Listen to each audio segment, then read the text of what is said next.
The Book of Esther. Chapter 8 verse 1 to 17. On that day did the king Ahasuerus give the house of Haman the Jews' enemy unto Esther the queen. And Mordecai came before the king, for Esther had told what he was unto her.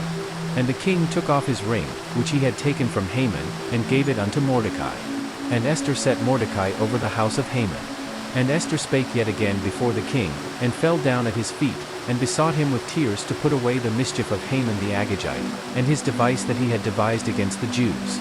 Then the king held out the golden scepter toward Esther. So Esther arose, and stood before the king, and said, If it please the king, and if I have found favor in his sight, and the thing seem right before the king, and I be pleasing in his eyes, let it be written to reverse the letters devised by Haman the son of Hammedatha the Agagite, which he wrote to destroy the Jews which are in all the king's provinces. For how can I endure to see the evil that shall come unto my people? Or how can I endure to see the destruction of my kindred? Then the king Ahasuerus said unto Esther the queen and to Mordecai the Jew, Behold, I have given Esther the house of Haman, and him they have hanged upon the gallows, because he laid his hand upon the Jews. Write ye also for the Jews, as it liketh you, in the king's name, and seal it with the king's ring, for the writing which is written in the king's name, and sealed with the king's ring, may no man reverse.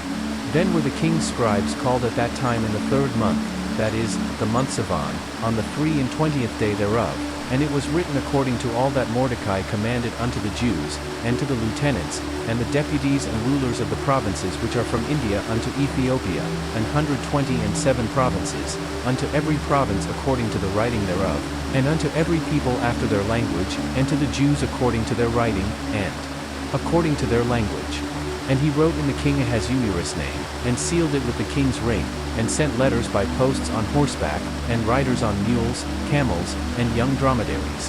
Wherein the king granted the Jews which were in every city to gather themselves together, and to stand for their life, to destroy, to slay, and to cause to perish, all the power of the people and province that would assault them, both little ones and women, and to take the spoil of them for a prey. Upon one day in all the provinces of King Ahasuerus, namely, upon the 13th day of the 12th month, which is the month Adar. The copy of the writing for a commandment to be given in every province was published unto all people, and that the Jews should be ready against that day to avenge themselves on their enemies. So the posts that rode upon mules and camels went out, being hastened and pressed on by the king's commandment. And the decree was given at Shushan the palace. And Mordecai went out from the presence of the king in royal apparel of blue and white, and with a great crown of gold, and with a garment of fine linen and purple, and the city of Shushan rejoiced and was glad. The Jews had light, and gladness, and joy, and honor.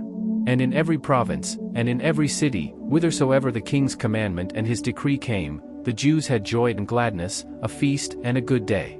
And many of the people of the land became Jews, for the fear of the Jews fell upon them.